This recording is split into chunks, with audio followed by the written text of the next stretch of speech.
les personnes les plus vulnérables face à la COVID-19, ce sont les personnes âgées, les personnes qui ont des problèmes de santé, les personnes qui ont aussi des problèmes de surpoids.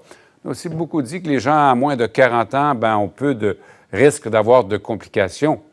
Peu de risques ne veut pas dire que vous ne pouvez pas en avoir. Et si vous n'êtes pas dans le groupe le plus vulnérable, ne veut pas dire que vous ne pouvez pas souffrir. Pierre-Louis Paquin est un survivant de la COVID-19 qui, sur sa page Facebook, a publié un long message où il explique comment il a attrapé la maladie et à quel point ça a été difficile pour lui. On va le retrouver tout de suite pour qu'il nous raconte donc son expérience personnelle. Bonjour à vous et merci d'être avec nous sur les ondes de LCN. Bonjour, M. Jean. Merci à vous de m'accueillir sur votre plateau par les voies satellitaires. Bien voilà. Racontez-nous d'abord comment vous avez attrapé la COVID-19. Est-ce que vous étiez quelqu'un qui faisait attention ou pas du tout? Comment c'est arrivé? Je pense que je représente bien la norme des Québécois. Là, quand on va dans les commerces, j'étais dans les premiers à mettre son masque quand c'était possible de le faire, mesures de désinfection publique. Et puis, est arrivé les vacances de la construction. On a reçu un couple d'amis au chalet. Puis dès le départ, on avait pris les prédispositions pour pouvoir se protéger. Eux dormaient dans la tente à l'extérieur. Et puis le week-end commence, on prend nos distances, mais plus le week-end avance, plus on se croise, puis on fait à manger ensemble. Et puis à un moment donné, on finit par laisser tomber les barrières, baisser la garde. Je plaide coupable, on n'a pas toujours fait attention comme on l'aurait dû pendant ce week-end-là. C'est comme si on finit par se dire on attrapera pour la COVID, ou on y pensait juste un peu moins. Comment ça a commencé pour vous? En fait, quelques jours après, eux qui soient rentrés chez eux à la maison, ils nous ont appelé pour dire qu'il y avait des symptômes qui allaient se faire tester. Donc, très rapidement, j'ai pris la décision d'aller me faire tester. Ça a testé positif et presque dans les heures qui ont suivi, j'avais l'impression d'avoir une grippe, là, des maux de gorge. Mais au départ, c'était pas une grosse grippe, là. Ça a commencé quand même tranquillement. Je me disais, bon, mais si c'est juste ça, je vais bien m'en tirer, ça va bien aller. Et finalement, les jours qui ont suivi ont été plus difficiles. J'ai perdu l'odorat, j'ai perdu le goût. En fait, c'est comme une odeur d'iode ou de produits chimiques que j'avais dans le nez. Puis après ça, les nausées ont commencé et les symptômes sont allés là en s'accélérant. Mais donc votre état se dégrade. Ça commence comme une grippe, c'est pas si mal. Oui. Peu à peu, les symptômes deviennent de plus en plus difficiles. Comment on se sent quand la maladie nous amène et qu'on glisse ainsi, là?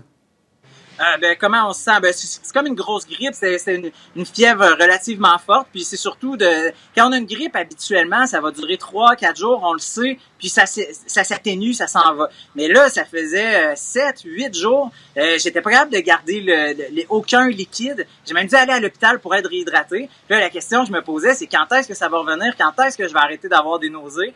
Je veux pas me plaindre parce que je sais qu'il y a des personnes âgées, c'est une maladie létale, il y a plusieurs personnes qui en sont décédé, puis j'ai pas eu les pires symptômes, puis aujourd'hui, je suis complètement remis et ça va bien. Mais même si je suis en bas de 40 ans, je cours des 5 km assez souvent, j'ai aucune prédisposition. Je descendais les escaliers, puis c'était un défi colossal. C'était difficile. Puis combien de temps avant que ça commence, votre état commence à s'améliorer?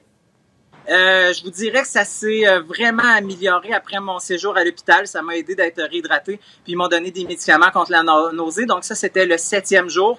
Et puis le 10e jour, là, vraiment, j'avais encore des baisses d'énergie, mais c'était pas mal terminé. Le rendu 11-12e jour, je peux dire que tous les symptômes étaient disparus. Donc, ce que vous nous dites deux choses. D'abord, même quand on est prudent, quand on baisse notre garde, on peut attraper la maladie.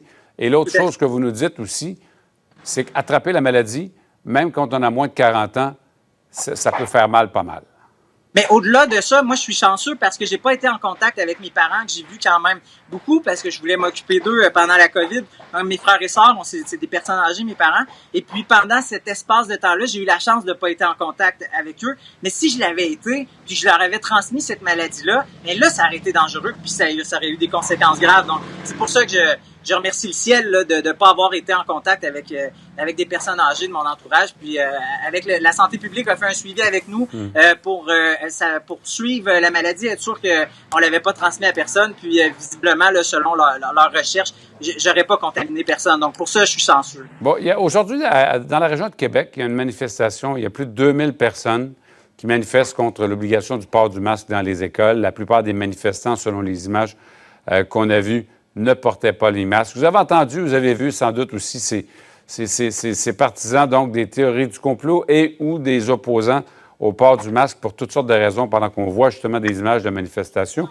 Vous qui avez attrapé la COVID-19, vous qui avez compris à quel point ça peut faire mal, quel message vous dites à ces gens? Bien, premièrement, je dis que c'est réel. J'allais attraper cette maladie-là. C'est pas évident. Puis j'ai aussi fait partie d'un groupe Facebook justement où d'autres personnes avaient attrapé la COVID un peu partout à travers le monde. Et certaines personnes se plaignent qu'ils ont encore des symptômes 120 jours après avoir attrapé la maladie. Et c'est des personnes comme moi qui étaient en parfaite santé. Une des premières raisons pour laquelle j'ai fait une publication sur Facebook, c'est parce que de part et d'autre, qu'on soit partisan du masque ou que les personnes soient contre le port du masque, je trouve qu'il y a beaucoup de polarisation.